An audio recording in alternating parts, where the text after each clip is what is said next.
यह शरीर और आत्मा का सर्विस स्टेशन है। यहाँ आत्मा की गाड़ी का कचरा साफ किया जाएगा। यहाँ नई चेतना, नया संकल्प, नया प्रकाश, नई दिनचर्या, नई साधना, भगवत अनुभूति और आत्म साक्षात्कार के नए अनुभव होंगे। यह वृद्धाश्रम नहीं, अपितु जीवन भर के अनुभवों को साझा और संचित करने के साथ साथ सेवा और साधना करने का केंद्र है। यह विचार रेस्पेक्ट एज वेलफेयर सोसाइटी द्वारा हाथरस रोड पर उजरई में बनाए गए अनुभव निधि आश्रम के लोकार्पण समारोह में रविवार को मौजूद सैकड़ों श्रद्धालुओं के समक्ष पूज्य राष्ट्रीय संत विजय कौशल जी महाराज ने व्यक्त किए।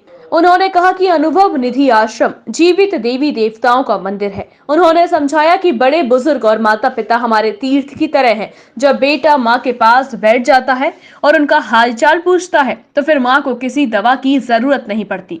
इससे पूर्व पूज्य संत विजय कौशल जी महाराज ने भगवान गणेश जी की प्रतिमा पर माल्यार्पण व दीप प्रज्वलित कर 16 कमरों के सेवा भवन के प्रवेश द्वार पर शुभ नारियल फोड़कर व शुभ सातिया अपने हाथों से बनाकर आश्रम का विधिवत लोकार्पण किया।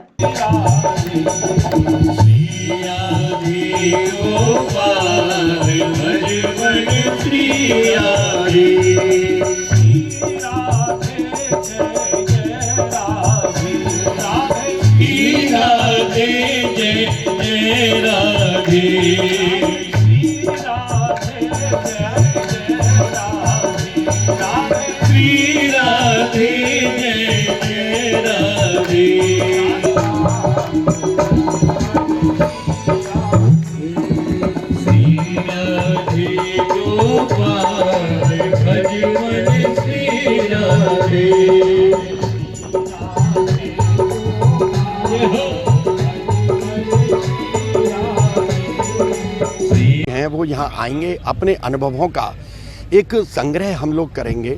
उनके माध्यम से फिर हम पूरे शहर में, पूरे क्षेत्र में उस अनुभवों को फैलाया करेंगे, क्योंकि निश्चित रूप से जो हमारे माँ बाप या बड़े बूढ़े होते हैं वो किसी भगवान से कम नहीं होते हैं। इस देह को लेकर के हम आगे बढ़ रहे हैं। हम यहाँ पर जो भी वृद्ध आएंगे, चाहे वो अभी तक कहा जाता है कि वृद्धाश्रम खोले जाते हैं, उसको लोग विरोध करते हैं कि हम वृद्धाश्रम नहीं खोल रहे हैं, हम अनुभव निधि खोल रहे हैं, जिससे कि जितने भी वृद्ध आएंगे वो अपने अनुभवों को यहाँ संग्रह करेंगे और हम उसका प्रचार प्रसार करेंगे। होते हैं अपना तो आध्यात्मिक तरक्की करते हैं, अपना आध्यात्मिक उठाव लाते हैं, है ना। अपना उतार चढ़ाव जो उनकी ज़िंदगी में रहे हैं, अब वो चाहते हैं कि आध्यात्मिक रूप से वो प्रभु के नज़दीक पहुँचें, साथ ही वो समाज की सेवा करना चाहते हैं। ऐसे होते हैं वानप्रस्थी। अगर वो वानप्रस्थ आश्रम में या खुश ना हो तो लौट सकते हैं अपने घरों को। पहले व्यवस्था ये थी कि एक बार आप वानप्रस्थ आश्रम में चले गए तो साधु सन्यासी के आश्रम से आप लौट के आ ही नहीं सकते थे। अब हम ये स्वतंत्रता देना चाहते हैं, आपको अच्छा लगे तो आगे बढ़ें, नहीं अच्छा लगे तो फिर से लौट जाएं। तो ये एक बहुत अनूठा अनुभव होगा लोगों का। यहाँ आएँ और वानप्रस्थ का आश्रम का आनंद लें। इस दौरान भजनों की रसधारा ने सबको भाव विभोर कर दिया। संस्था के अध्यक्ष चंद्रमोहन अग्रवाल ने स्वागत भाषण दिया। कार्यक्रम संयोजक मुरारी प्रसाद अग्रवाल ने आभार व्यक्त किया। संस्था के महासचिव CAGP अग्रवाल ने उपस्थित शहरवासियों और श्रद्धालुओं का आह्वान करते हुए कहा कि आप अनुभव निधि आश्रम में आकर अपने बच्चों का जन्मदिन मनाइए। केक काटने की जगह गौ माता की सेवा कीजिए। यकीन कीजिए कि बच्चे की अला बला गौ माता हर लेगी।